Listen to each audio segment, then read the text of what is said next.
नमस्कार, मैं अंजलि मिश्रा। स्वागत है आप सभी का द न्यूज में। आपको बता दें कि इस वक्त आईटी, ईडी और सीबीआई लगातार अलग अलग जगहों पर छापेमारी कर रही है। आज सुबह ही हमने आपको बताया किस तरीके से राजस्थान, तमिलनाडु में अलग अलग जगहों पर छापेमारी चल रही है। महाराष्ट्र में भी एक दो नाम जो है निकलकर सामने आई है। यही नहीं, कल भी कई जगहों पर छापेमारी का सिलसिला चल रहा था और अब राजस्थान में हुई छापेमारी को लेकर कांग्रेस की बौखलाहट साफ तौर पर नजर आ रही है, क्योंकि कांग्रेस अब इसे लेकर प्रेस कॉन्फ्रेंस बकायदा करती हुई नजर आई। और आपको बता दें कि कांग्रेस के नेता पवन खेरा सीबीआई, ईडी और आईटी को सरकार का प्रचारक बताते हुए बयानबाजी करते हुए नजर आए। और उनकी बौखलाहट के पीछे का साफ जो कारण है, वो कारण आपको बता दें कि स्पष्ट तौर पर यही है कि क्यों जो है छापेमारियां हो रही है। ये छापेमारी नहीं होनी चाहिए थी, या छापेमारी के पीछे का वाजिब कारण क्या हो सकता है। तो अब जो है इसके पीछे का कारण क्या हो सकता है, तो अब आखिरकार पवन खेड़ा जो है वो क्या कह रही है, इसके बारे में भी जो है विस्तार से जान लीजिए। तो पवन खेड़ा ने आज प्रेस कॉन्फ्रेंस की। इस प्रेस कॉन्फ्रेंस में वो कहते नजर आए कि एंटी करप्शन ब्यूरो ने अपना काम जो है निर्भीकता से करते हुए राजस्थान में ईडी अधिकारियों को रिश्वत लेते पकड़ा। इसे लेकर बड़े साहब ने इमरजेंसी मीटिंग रखी थी कि उनके फ्रंट लाइन वॉरियर्स यानी सीबीआई, ईडी और आईटी जो है उनको असली एजेंसी को कैसे जो है बचाया जाए। बीजेपी सरकार निष्पक्ष संस्थानों को रौंद रही है। देश के सामने यह एक गंभीर खतरा है। यही नहीं, उन्होंने कहा कि कांग्रेस चाहती है कि देश की जांच एजेंसी शक्तिशाली और निर्भीक रहे। जब तक नेता विपक्ष में है वो भ्रष्टाचारी है, लेकिन बीजेपी में शामिल होते हुए साफ हो जाते हैं। हम मोदी सरकार को कहना चाहते हैं कि आप इन एजेंसियों को मजबूत कीजिए। उन्होंने फिर कहा कि मोदी सरकार को ईडी की रेट लिस्ट सार्वजनिक करनी चाहिए। अगर छोटे लेवल में अधिकारियों की रेट लिस्ट 15 लाख रुपए है तो इसके ऊपर के अधिकारियों का क्या रेट होगा। ईडी, सीबीआई, आईटी सभी बीजेपी सरकार के प्रचारक है। इनको टारगेट दिया जाता है कि किस तरह से विपक्षी नेताओं को डराकर बीजेपी में शामिल करवाइए। ये मोदी जी के टूलकिट है, ऐसा पवन खेड़ा द्वारा कहा जा रहा है। बड़ी जांच एजेंसी ठीक उसी तरह का सावन हो गई है, सिर्फ विपक्षी दलों पर बरसती। और जिन अधिकारियों पर भ्रष्टाचार रोकने की जिम्मेदारी है, वो खुद रंगे हाथों रिश्वत लेते हुए पकड़ लिए जाते हैं। मेरे राज्य में हुआ, कल हुआ, राजस्थान में ईडी के 2 अधिकारी नवल किशोर और बाबूलाल 15 लाख रुपए क्यों ले रहे थे? चिटफंड का कोई मामला था, उसको रफा दफा करने के लिए उन्होंने 15 लाख की रिश्वत रंगे हाथों ली और एंटी करप्शन ब्यूरो ने उन्हें गिरफ्तार कर दिया। अब ये 15 लाख चीज ही ऐसी अजीब सी पनौती है। ये 15 लाख जिसने 15 लाख को गंभीरता से ले लिया, सीरियसली ले लिया, वो डूबा। अब बेचारे ये 2 अधिकारियों ने भी 15 लाख, और मान लो हमारे मोदी जी ने 15 लाख सच में दे दिए होते लोगों के खातों में, तो ये हमारे जो नवल किशोर जी हैं और बाबूलाल जी हैं शायद नहीं फंसते, कल बच जाते। 15 लाख की पनौती का क्या करें बताइए। अब आप सोचिए कि ये छोटे लेवल के अधिकारी हैं, इनका रेट लिस्ट देखिए 15 लाख, तो इनसे ऊपर क्या दाम होगा।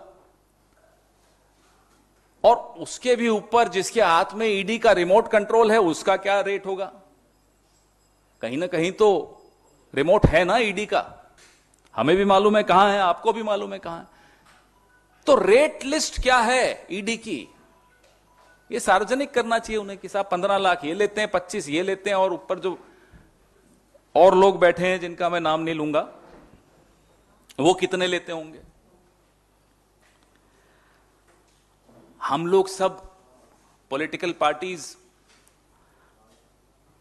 अपने स्टार प्रचारकों की एक लिस्ट जारी करते हैं चुनाव से पहले।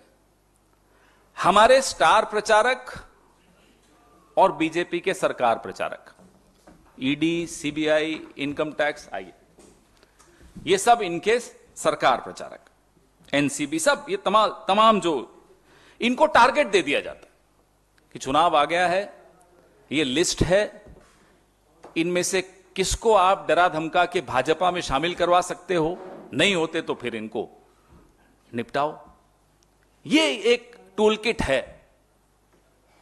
मैं इसको गुजरात मॉडल नहीं कहूंगा, ये टूल किट मोदी जी का अपना टूल किट है। हम हमेशा, कांग्रेस पार्टी हमेशा जांच एजेंसियों को हम चाहते हैं वो शक्तिशाली रहें, वो निर्भीक रहें, वो किसी के कंट्रोल में रहकर काम न करें, स्वायत्त रहें, ऑटोनोमस रहें जिसको कहते हैं अंग्रेजी में। आप इन एजेंसीज को मजबूत कीजिए, मजबूर मत कीजिए। हमारी आपसे सिर्फ यही शिकायत है। They are not your frontline warriors. ED, CBI, income tax, ये कोई आपके फ्रंटलाइन वॉरियर्स नहीं है मोदी जी, कि पहले ये जाते हैं फिर आप नड्डा जी को भेज देते हो लिस्ट कि ये 5-6 लोग काबू आ गए, इनको आप ले लीजिए भाजपा में। ये क्या तरीका बना रखा है आपने राजनीति का? 95% से ज्यादा ईडी केस अगर विपक्ष के नेताओं पर होता है तो सब कुछ सामने है आपके। मैं विनीत जी को भी रिक्वेस्ट करूंगा कि हम एक डायरेक्टरी रिलीज करें। अब एड्रेस हो उसमें, फोन नंबर हो उसमें, किसके? नारायण राणे के, अजीत पवार के। शायद ईडी के पास ये एड्रेस और फोन नंबर अब नहीं है, हम दे देते हैं। क्यों नहीं जाते आप वहां? क्या हो गया? साहब से इशारा नहीं हुआ? कुलदीप बिश्नोई क्या क्यों नहीं जाते अब? अजीत पवार को भूल गए आप? शुभेंदु अधिकारी को भूल गए आप? ये सिलेक्टिव मेमोरी लॉस क्यों है ईडी में? हिमंता बिस्वा शर्मा हमारे प्रिय, उनको तो बिल्कुल ही भूल गए। उनका नाम कहां कहां था सबको मालूम है। व्हाइट पेपर यही भाजपा निकालती थी। कहां है व्हाइट पेपर? कहां है ईडी? हकीकत यह है कि इस सब का एक कॉमन जवाब है, जो नाम मैंने आपके सामने लिए, कि जब इनके भ्रष्टाचार के कीचड़ में कमल खिल जाता है ना, तो ईडी को अब करप्शन की महक आनी बंद हो जाती है। शुभेंदु अधिकारी के यहां, राणे के यहां, इन अजीत पवार के यहां, इन सब अब ये कीचड़ में धुलकर साफ हो गए। बताइए, कोई कीचड़ में धुल के साफ होता है? होता है, यहां होता है। उसी कीचड़ में इनको नहलाया जाता है, उसी में कमल खिलता है और खत्म, फेयर एंड लवली। लेकिन अब राजस्थान में आए हो तो जवाब तो मिलेगा। कल मिल गया। सुना रात को यहां बड़े साहब ने कोई मीटिंग भी रखी थी, सुना है, पता नहीं आप लोग ज्यादा जानते हैं। इमरजेंसी मीटिंग थी कि जो हमारे फ्रंटलाइन वॉरियर्स हैं उनको असली एजेंसी से कैसे बचाए। एंटी करप्शन ब्यूरो अपना काम कर रहा है, उसने बिल्कुल निर्भीकता से अपना काम किया, इनको पकड़ लिया, धर लिया 15 लाख में लेते हुए। एक ये गंभीर खतरा है देश के सामने। This is it's not a laughing matter, it's something very serious where are supposedly independent autonomous agencies are being completely demolished by the regime. ऐसा खतरा है कि जो स्वायत्त संस्थाएं होनी चाहिए उनको ये रौंद रहे हैं, बर्बाद कर रहे हैं। अब मजाक हो गया ईडी का। पहले अड़ोस पड़ोस में कोई ईडी में काम करता था, उनके बच्चे बड़े गर्व से कहते थे मेरे पिताजी ईडी में हैं। अब बेचारे शर्माते हैं बोलते हुए। ये हालत बना दी इन एजेंसीज की मोदी जी ने। थोड़े दिनों में भाजपा बोलते हुए लोगों को शर्म आएगी कि साहब मैंने कभी भाजपा को वोट दिया। ये स्थिति बन रही है देश की। तो सवाल, जब कांग्रेस सत्ता में थी तब भी उन्होंने, उस वक्त मुख्यमंत्री थे प्रधानमंत्री नरेंद्र मोदी, तो उस वक्त भी उन्होंने मोदी जी को बुलाया था। अमित शाह जेल भी गए थे, उनसे भी पूछताछ हुई थी, कई सारे मामले हुए। तो जो कांग्रेस, जिनका इतिहास रहा है अस्तित्व को जो है रोंदने का, जिनका इतिहास रहा है पत्रकारों की आवाज को दबाने का, जिनका इतिहास रहा है झूठे केस डालकर लोगों को परेशान करने का, वही कांग्रेस आज अपने ऊपर हो रही छापेमारियों को लेकर परेशान है। जब आपका उसमें कोई लेना देना नहीं है, जब आप आपके यहाँ कोई दिक्कत नहीं हुई, जब 20,000 करोड़ रुपए का घोटाला राजस्थान में उसे लेकर हुआ ही नहीं है, तो किस बात की इतनी ज्यादा तकलीफ है? क्योंकि राजस्थान में कांग्रेस की बौखलाहट है। राजस्थान में कांग्रेस जनाधार जो है खोती हुई नजर आ रही है। अशोक गहलोत और सचिन पायलट वर्सेस देखने के लिए मिलता है। छत्तीसगढ़ में जो है आलम खराब इनका चल रहा है, और जिस तरीके से राजस्थान, छत्तीसगढ़, तमिलनाडु समेत अलग अलग जगहों पर विपक्षी, अगर आप कहेंगे कि नेताओं के यहाँ पर जो कई सारे घोटालों का जो आप कहिए कि सच जनता के सामने उजागर हो रहा है, इस बात से ये हैरान और परेशान हो चुके हैं। इस बात को ये डाइजेस्ट ही नहीं कर पा रही हैं कि कैसे इनकी सच्चाई आज दुनिया और जनता के सामने आ गई है। आखिर ऐसा कैसे हो सकता है? ये सारी चीजें जो है इन्हें बेहद ज्यादा झकझोर करती हुई नजर आ रही है, और यही कारण है कि आज के वक्त में वो सिर्फ बयानबाजियां कर रहे हैं। बता दें आपको कि छत्तीसगढ़ में प्रधानमंत्री नरेंद्र मोदी ने भी जब जनसभा की थी तो उन्होंने साफ तौर पर कहा था कि प्रदेश को लूटने वालों को बख्शा नहीं जाएगा।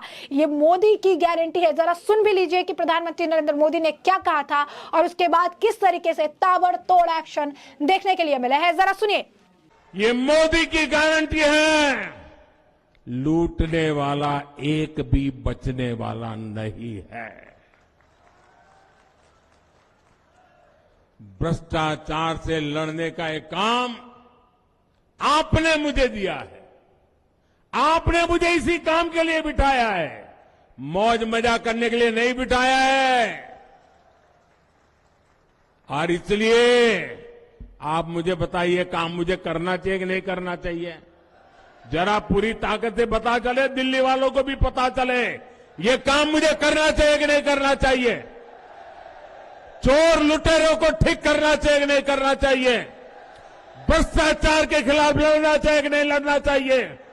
लुटेरों का हिसाब चुकता करना चाहिए कि नहीं करना चाहिए? ये गरीब का पैसा वापस आना चाहिए कि नहीं आना चाहिए? आपके आशीर्वाद से ये काम मैं कभी रोकने वाला नहीं हूं दोस्तों। और इसलिए ये लोग मुझे भले लाखों गालियां देते रहे, ये आपके आशीर्वाद की ताकत है। न मोदी डिगता है, न मोदी डरता है। मोदी भ्रष्टाचार के खिलाफ कार्रवाई को न रोकता है। तो जैसा कि आपने सुना, प्रधानमंत्री नरेंद्र मोदी ने छत्तीसगढ़ में भूपेश बघेल पर निशाना साधते हुए कहा था कि प्रदेश की जनता को लूटने वालों को बख्शा नहीं जाएगा।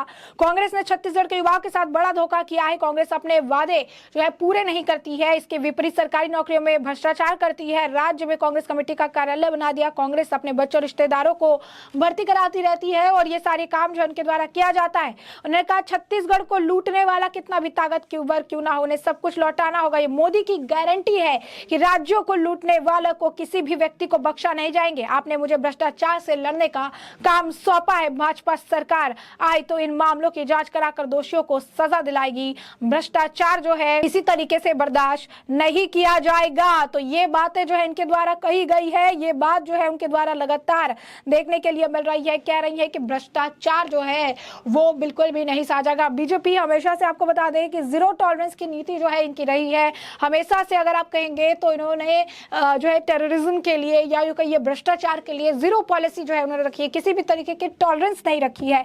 तो यही आप देखिए कि ताबड़तोड़ छापे हैं, विपक्ष में बौखलाहट है। आम आदमी पार्टी कभी से लेकर बयानबाजी करती है, कभी स्टालिन की पार्टी द्वारा जो है से लेकर बयानबाजी की जाती है, कभी इस मामले को लेकर अगर आप देखेंगे तो अब कांग्रेस में पवन खेड़ा जी प्रेस कॉन्फ्रेंस कर रही हैं। तो साफ तौर पर कांग्रेस और विपक्षी दल इस वक्त पूरी तरीके से बौखला है। कहीं ना कहीं उनका जो सच है वो जनता के सामने प्योर फॉर्म में उजागर हो रहा है कि जनता की गाड़ी कमाई का पैसा कैसे लूट खसोट के इन्होंने अपने चीजों के लिए इस्तेमाल किया, अपने फायदे के लिए इस्तेमाल किया। और ये हर जगह देखने के लिए मिल रहा है, जो सच में बहुत ही बड़े सवाल को जन्म देता हुआ नजर आ रहा है कि आखिर ऐसा क्यों कर रहे हैं विपक्षी नेता। और जब उन पे ऊपर ईडी और सीबीआई, आयकर विभाग के छापे आते हैं, किसी पर टैक्स चोरी का मामला, किसी पे 20,000 करोड़ रुपए का चोरी का मामला, किसी पे शराब घोटाले से जुड़ा मामला, किसी पे कोई और घोटाला करने का मामला, किसी के स्कूल से जुड़ा मामला। और ये सारे मामले जब आते हैं सामने और इन पर जब जांच होती है तो एक के बाद एक नाम आते हैं, गिरफ्तारियां होती है और यही बात इन्हें बिल्कुल रास आती नजर नहीं आ रही है। यही बात आज के वक्त में इनके बड़े तकलीफ का कारण बनती हुई नजर आ रही है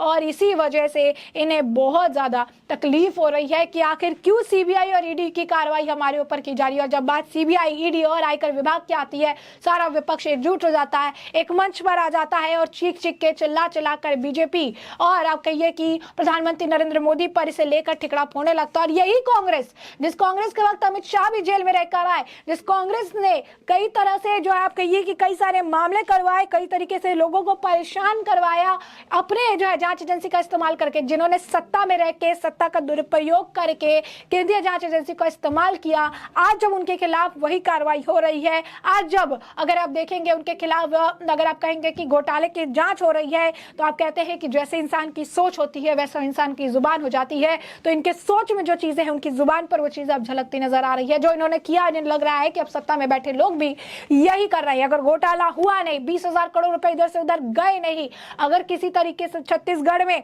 घोटाले नहीं हो रहे, राजस्थान में घोटाले नहीं हो रहे, दिल्ली शराब घोटाला मामला नहीं हो रहा है, तो फिर क्यों इनके नेताओं को जो जेल में बंद है उन्हें राहत नहीं मिल रही है? और आखिर क्यों प्रेस कॉन्फ्रेंस करके इन्हें सफाई देने की जरूरत है? आखिर क्यों ईडी से भाग रहे हैं, सीबीआई से भाग रहे हैं, आयकर विभाग से भाग रहे हैं, उन्हें फेस क्यों नहीं कर रहे हैं? क्योंकि अगर मामला नहीं होगा और अगर ये निर्दोष होंगे तो फिर जो है इन्हें राहत मिल जाएगी। लेकिन ये लगातार अगर आप कहेंगे तो ये अपने आप को बचाने के प्रयास में लगे हुए हैं, ये लगातार जो है सफाई देने के प्रयास में लगे हुए हैं, अपने आप को पाक साफ दिखाने के प्रयास में लगे हैं। लेकिन जनता की आंखें अब खुल चुकी है और राजस्थान में कहा जा रहा है कि कांग्रेस का सफाया इस बार तय है। और ऐसा हम नहीं, लोग कह रहे हैं जो लगातार इन घोटालों के उजागर को देख रहे हैं, जिस तरीके से घोटाले सामने आ रहे हैं उन्हें देख रहे हैं, समझ रहे हैं, परख रहे हैं और उनका कहना है कि अब इन्हें मौका नहीं मिलेगा और अब इनकी सरकार वापस जाएगी। तो ऐसे में हमने आपको जो पूरा मामला है ये बड़े विस्तार से बताया कि पूरा मामला क्या है और अब इस मामले पर आपकी भी जो राय हो हमें कमेंट सेक्शन में कमेंट करके जरूर साझा करिएगा। धन्यवाद।